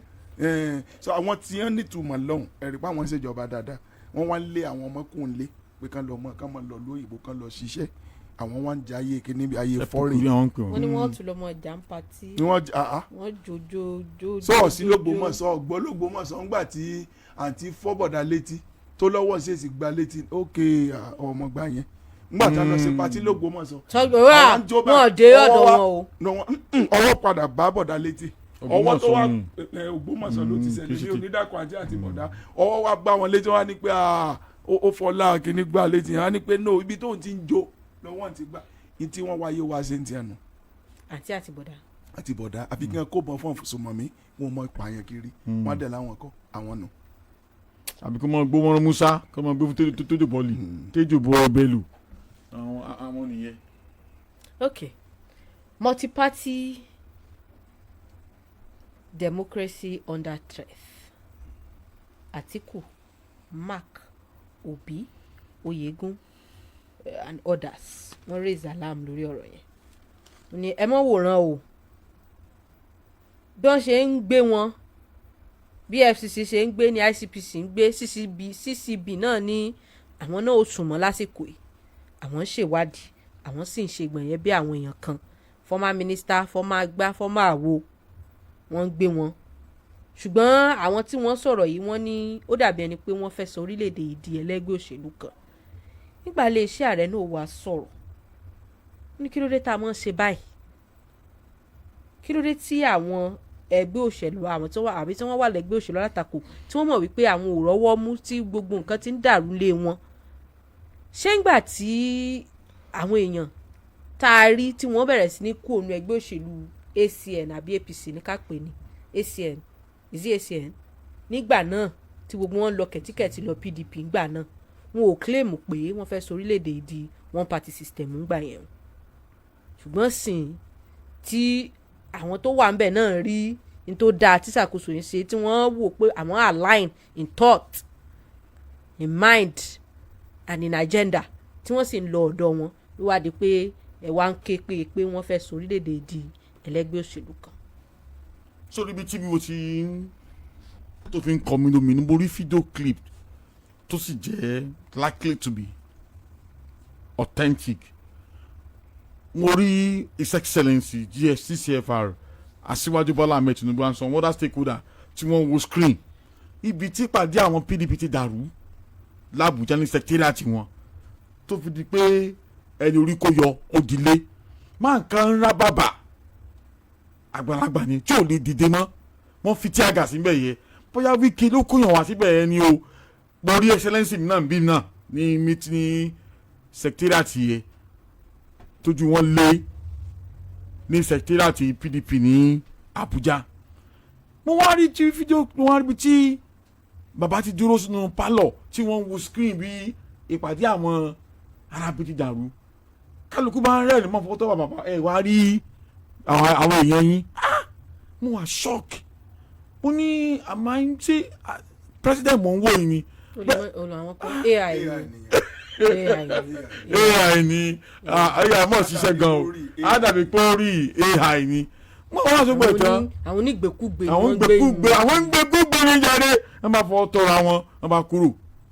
now ọ̀rọ̀ kan wá flash mi lọ́kàn sọ̀rọ̀ tí ìgbà tí a bá ṣe joint congress for national assembly ìyẹn náà AI náà nìyẹn fẹ́ jẹ́ o síbi tí bàbá ti ń sọ wípé ẹgbẹ́ yín ọba àdàrú èmi gbà yín tòótọ́ ni AI ni yẹn náà. AI kọ́ nìyẹn AI kọ́ nìyẹn AI kọ́ nìyẹn AI kọ́ nìyẹn. ẹgbẹ́ yín kọ́mi lọ́wọ́ lólú ẹgbẹ́ mi àgbà sì sọ̀rọ̀ tán ní ìsà sọ̀rọ̀ àwọn alábòsí àsọ táàfù náà dáhùn alábòsí mọ́ èyí méjèèjì sì ń hùwà alábòsí ní ìsìn ẹ̀já gbọ́rọ̀ jọ ẹ̀já gbọ́rọ̀ ní tí wọ́n sọ yẹn bó ṣe sọ́rọ̀ mo gbọ́ yes mo gbọ́ tí wọ́n sọ yẹn mo gbọ́ mo dẹ̀ ká fún yín lórí bíi bó ṣe sọ́rè wọ́n ní wípé wọ́n ń claim pé wọ́n fẹ́ sọ orílẹ̀-èdè yìí wọ́n participate wọ́n ní kò possible kò ṣe èèmọ̀ àwọn kò lè jẹ́ èèmọ̀ àwọn it's not even possible ní tá à ń lò Nàìjíríà kò lè ever rí bẹ́ẹ̀ wọ́n wá ní but nǹkan kan wà nígbà tí ẹ̀ ń sọ wípé wọ́n fẹ́ sọ orílẹ̀-èdè yìí wọ́n participate ẹgbẹ́ yẹn sẹ́gbẹ́ kan ẹ wá sọ pé ilé yín dàrú gbogbo ẹgbẹ́ yín ò tò. Am I going to be the one to arrange your party for you? Oh, ẹja bìrà wà léèrè sáwọn ni wọ́n lè bá wọn tó ẹgbẹ́ wọn ni. Bílí ọ̀tẹ̀ ní bá ń dàrú inú ẹni ò mọ̀ dùn ní náà. àbí tá à ń fẹ́. tí ẹgbẹ́ rẹ̀ ń dàrú inú ẹ̀ ọmọ dùn ní. It's none of our business. tí ilé rẹ̀ ń gbóná jẹjẹ ilé inú ta so bó ṣe sọnù. Kí lẹ tún fẹ́ gbọ́? Kí lẹ tún fẹ́ gbọ́? Kí lẹ fẹ́ gbọ́? ó wá tàn pé tó wá ṣẹlẹ̀ bẹ́ẹ̀ tí èèyàn bá ní accident nù ọkọ̀ ojú omi tí kò sì ṣe life jacket ipe tí ilé ọ̀dọ̀ àwọn sì sílẹ̀ fún ṣé tí ilé yìí máa ń dàrú wọ́n ní ayọ̀ tàwọn ni pé kó máa dàrú lọ bẹ́ẹ̀. wọ́n dẹ̀ wá bò mí tí wọ́n lè dúró sí. àwọn kámẹ́rà wá sí fọ́lìtì jẹ́ wọ́n wá bíìmù kámẹ́rà sọ́dọ̀ Bukola Saraki láti mọ̀ wò pé. alábòsí ni gbogbo àti kámẹ́rámà àti ẹ̀yìn àti gbogbo wọn. wọ́n wá dìde wọ́n wá ń kọrí ọ̀yọ́ mandate we shall stand ìyọ̀n bẹ́ẹ̀ ọ̀kan bẹ́ẹ̀ ó di ẹlẹ́kẹta. kẹ́dó lẹ́lẹ́kẹta. sọ pé àbáwá rìfà sí history díẹ̀ wọ́n ní kì í dé bólúgbọ́kọ̀ yẹrí tí náà ṣẹlẹ̀ ìgbà táwọn wà ní ríjọ́ àwọn nìkan ṣe ló kù ní èdè táwọn ń bá wa láì yí ń gbà yẹ ó ní àṣẹ ìkẹpàdà mọ́ yí báyìí nígbà wọn sì kò lè di ó di ac ó wá yí káwọn náà báyìí èyí ló fara mọ́ ti yín ni o tó bá dé báyìí o bó wá wà shock bó wá ní sùúrù kó kéé èyí náà ń gbá return match. It's not about return match. Pẹ̀lú history tí wọ́n lọ yẹ. It's not about return match. Nobody is playing anything here. Now ìgbà tí mo wà léèjì èmi nìkan ẹni lè rẹ̀ bá ń dàbí lọ tó lè rẹ̀. èmi nìkan mo kò léèjì ńgbà yẹ. èyí ni wọ́n gbọ́dọ̀ kẹ́yẹ kan bíi tèmi ìtumọ̀ ẹ̀ nìyẹn. Now ẹ mọ̀ túmọ̀ tí wọn ò bá túmọ̀. Now ẹ mọ̀ túmọ̀ téèyàn ò bá túmọ̀. tí àbọ̀ bá sọ bá máa gbọ́ report náà came out recently. àwọn kan bẹ̀rẹ̀ sí ń jiyàn pé kò lè jó tọ́ irọ́ ni kò rí bẹ́ẹ̀ the revelation came out wípé àwọn tó ń defect the government wọ́n defect as senators makatuko defect. Now go take one loss. irọ́ àti lè sọ pé rọ́. wọ́n dárúkọ owó gan wọ́n dárúkọ owó. mo ń díje bẹ́ẹ̀ ni lọ sí fight funding wọn ò debunk ẹ ṣèbí tí wọ́n fẹ̀sùn kàn yàn ipe nǹkan tẹ́ ń lò ní ẹ tó bọ́ fẹ̀sùn kàn tí ò bá gbẹnu jáde kó fẹnu sọ pé nǹkan tẹ́ ń sọ nípa mi ò rí bẹ́ẹ̀ o definitely òótọ́ náà tó wà nílẹ̀ nìyẹn wọ́n ní gọ́fúnà tó bá lọ sínú ẹgbẹ́ wọn 250 billion oníwọ̀n fẹ́ senator 1 billion federal honorable 500 million. kọ́mi náà wọlé lu ẹ̀yin lè máa believe ẹ̀ ó sọ pé tí wọ́n sọ. ó tí wọ́n sọ nìyẹn. òun kàn sọ jáde ni. náà ó tí wọ́n sọ jáde nìyẹn. náà wọ́n máa wá gbọ́ tó bá sọ pé jáde tí ò bá ní jó tọ́ kí àwọn tí wọ́n parọ́ rẹ̀ mọ́ ọ̀rẹ́ kí wọ́n tẹ̀ kí wọ́n á dìbọ́ǹkì fáàtì ẹ̀ pé kò ní bẹ́ẹ̀. àwọn kan ti sọ jáde. àwọn kan ti dìbọ́ǹkì pé kò ní bẹ́ẹ̀. sọ wọ́n sọ máa sọ rẹ lọ. The point is this: Atiku, Mark, Obi, George tí wọ́n á lẹ́jì pé Oyegun pé wọ́n ń plan láti kill opposition. ok ó dùn sọ̀rọ̀ nítòótọ́ pé ààrẹ ní pé àwọn àṣọ wa pé Nàìjíríà ò ní one party state. But body language and the way things are going sí ọ̀rọ̀ wọn ṣe é tẹ̀lé one ṣé kò mọ̀ the entire south now ó ti di APC jẹ́ kí n máa sọ fún ẹ Bayelsa ti di APC Delta ti di APC Edo ti di APC Rivers ti di APC wọ́n ti capture entire south. ìròkè pdp okòrin south mọ́ Akwa Ibom ti di Akwa Ibom sí wọn. Akwa Ibom ó ti di uno APC pastor emo uno ó ti di APC Delta state náà. entire 6 states. Delta state náà ti di. ní south ó ti di APC. I come to south east jẹ́ ká wò báyìí yege south east okay Imo state APC ni Enugu nìkan kò ní Enugu sì wà ní PDP Imo state APC ni Abia Labour Party ni. Okay. Anambra Abga.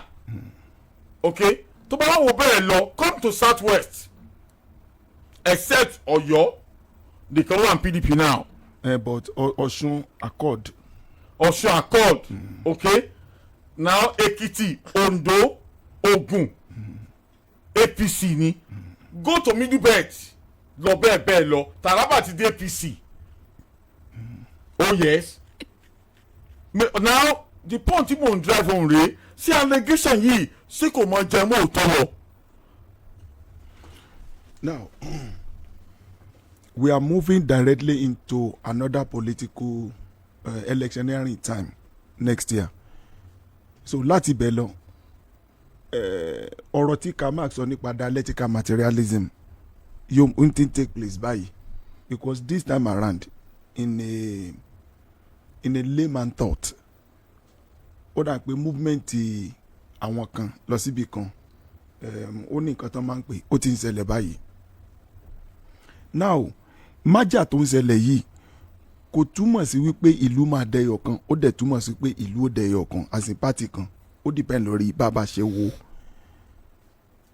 Mo kọ́ àwọn ẹ̀kọ́ kan lára àwọn olóṣèlú tó ṣe pé mo sọ fún mọ́mì kan níjọ́ òní mo ní téèyàn bá wáyé tí ò bá sòṣèlú so lè gbọ́n ṣá torí bẹ́ẹ̀ lè ọgbọ́n pọ̀ sí àyínnìke of the highest order. I told you pé there was a time. irú ọgbọ́n wo ni o. iná mò ń bọ̀ subtlety subterfuge ọ̀rọ̀ ọgbọ́n tí mo ń sọnù irú kinní kan ṣẹlẹ̀ sí mi nígbà kan tó ṣe pé wọ́n sọ̀rọ̀ ẹnìkan nínú òṣèlú èmi wà lọ sọ fẹ́ ni ẹ pé nígbà tá a dé mi tó kódà sọ̀rọ̀ rẹ̀ oh Lord of Nazareth wọ́n wá padà fẹ́ ṣe meeting mo wá lọ meeting mo ṣe wá jókòó wọ́n wá mo rántí ògò mi lólògbó mi lálàsé mo rántí wọ́n wá dìde jọ yẹn pé ọ̀rọ̀ tó wáyé ń jò ní ìta sọ́ńbì Fẹ́mi mo bá ní sá sọ fẹ́ nìyí mo ní bẹ́ẹ̀ ni mo ní mo yàdọ̀ wọ́n jọ yẹn pé wọ́n ṣé mo rán ọ sí ni pé kò bá ń sọ mo lémi kan wo ṣé mo rán ọ ńgbà tá a jọ sọ̀rọ̀ mi àwa gbọ́dọ̀ sọ̀rọ̀ lójú rẹ mọ́ ọwọ́ lọ ṣé ńgbà tá a sọ ń bí ṣe mo ní ọ̀dà ìwọlé olùrànlọ́wọ́ mi tọ́ lọ́ba jíṣẹ́ àbí mo ní mi ò lè jíṣẹ́ fún un mo wá ní kán mọ̀ bí wọ́n ní olójú mi tètè àmọ̀ pé ọ sí. You understand me now?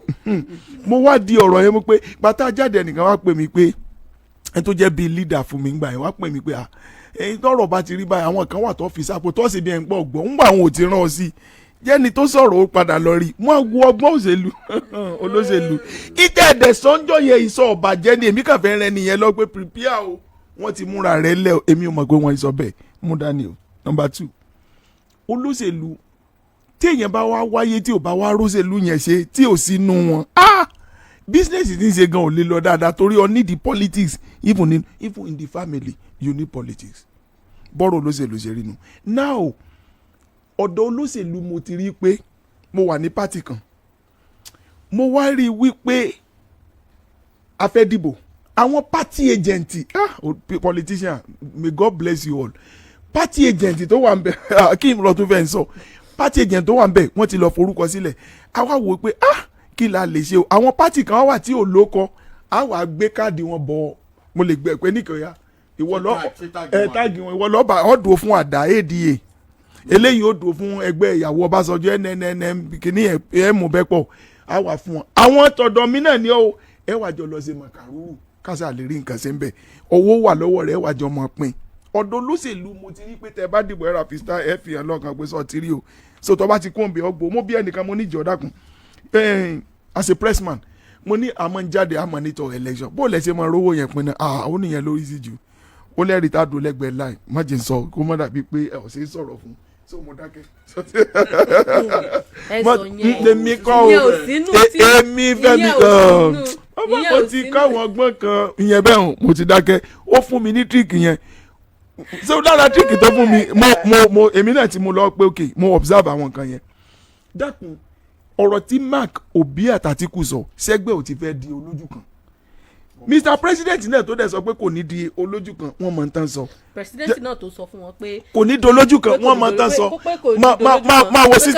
máa wo system olóṣèlú o máa wo system olóṣèlú o ṣe pé ẹgbẹ́ kan wà tàǹtí registration ADA àdá ṣe kẹ́tẹ̀ wọ́n ti èwo náà ti parí ADC ẹ tún wọ ẹgbẹ́ kan tó ṣe pé ó tó jẹ́ ṣe mọ̀ pé èèyàn lè fẹ́ ṣe AAC èèyàn lè fẹ́ jáde fún gọ́ọ̀nà èèyàn lè fẹ́ jáde fún gọ́ọ̀nà ọ̀gá ẹ̀tì ẹ̀ níbì kan kó fẹ́ jáde fún bí ọ̀nàrẹ́bù kéde lọ mú ẹnìkan olóṣèlú mo mọ̀ pé níkẹ́ sá I know one of your sister tí mo mọ̀ rí gbà kan kí wọ́n á lọ pé sister rẹ̀ yẹ pé níkẹ́ ti jáde nù pátì ìwọ náà wá jáde kí n kówó lé lọ́wọ́ kẹwàá jọ á wà down dẹ̀rú kò yí ọ mo kú mọ̀ pé kò síbi tí ń lọ bọ̀ yóò bá bò jẹ fún ọ ẹgbẹ́ òsì tí ìdójú kan náà bá wọ́n ti ṣe irú nǹkan tí mo sọ o olóṣèlú tí ṣe tí mo sọ mo kàn mí mo ń sẹ́kù ní òkú mọ́dà gbà ńgbà wá pé ọ̀sìn meeting ṣáà ni ó bá sọ lórí yìí ẹ̀ ní ìyẹn lọ bẹ́ẹ̀ yàn amẹ́nimọ̀ tí ì ní sọ mi ò ní sọ so ẹni tó ní kò ní di ẹlẹ́gbẹ́ wọn mọ̀ tán sọ wípé kò ní di á lo proxy á gbé táàgì lẹ́nìkan lọ́wọ́ á ní kó lọ gba fọ́ọ̀mù kó náà jáde kó lọ contest káfí ni pé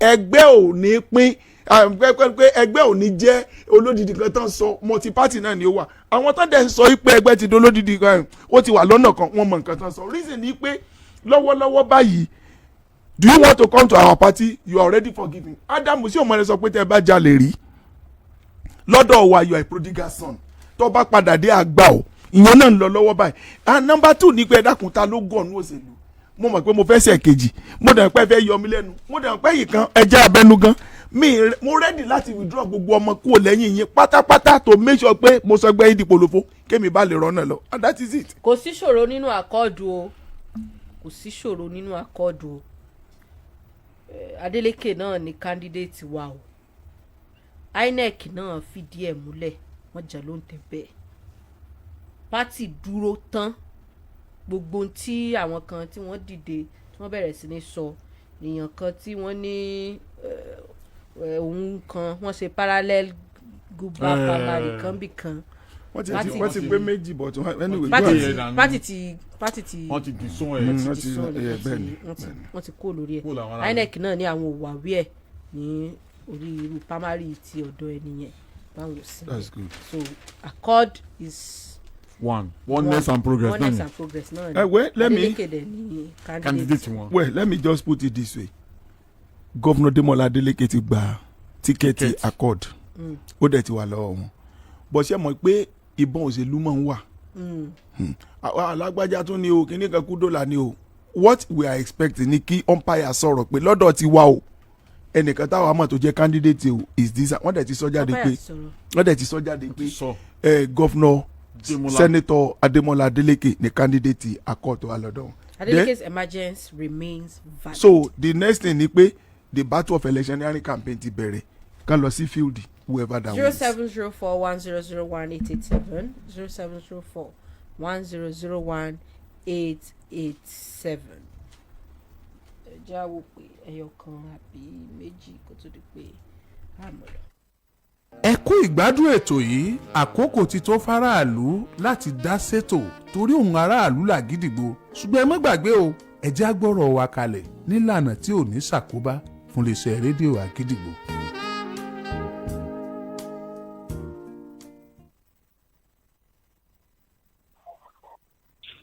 Hello. Yes, sir. Ẹ kú ojúmọ́ o. Ẹ káàárọ̀ sir.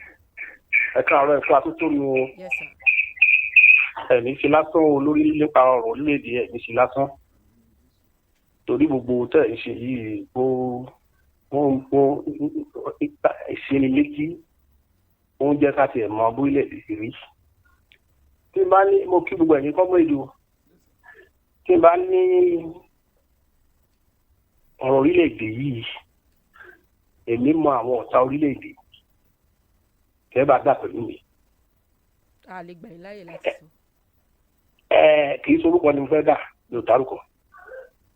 Ẹnikẹ́ni èèyàn kéèyàn tó bá ní lọ́wọ́lọ́wọ́ tá a wà yìí pẹ̀lú insecurity tó bá ní kí Amẹ́ríkà ó má wà ọ̀tá orílẹ̀-èdè yìí.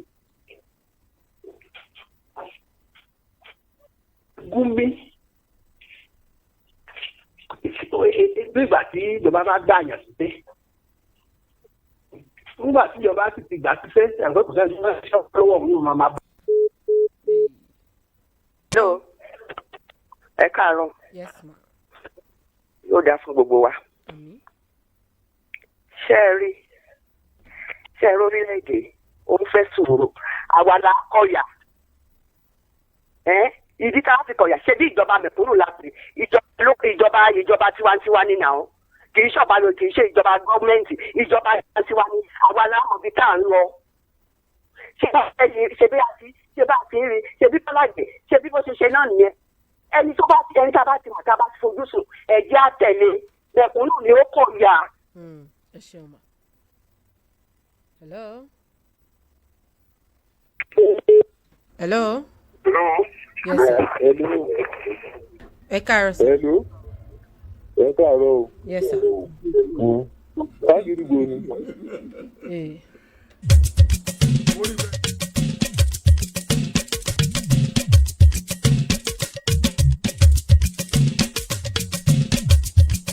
Ẹ jẹ́ ká wọ̀ ọmọ. Atọ́dọ̀ mi comrade Ọmọlólú Èjìdìran. Comrade Fẹ́mi Babalọ́lá Ọbagun ó dàrọ̀. Adéníkẹ́ ọmọbìnrin ló ṣọlá ẹ ṣeun tẹ̀lé àpò mọ́.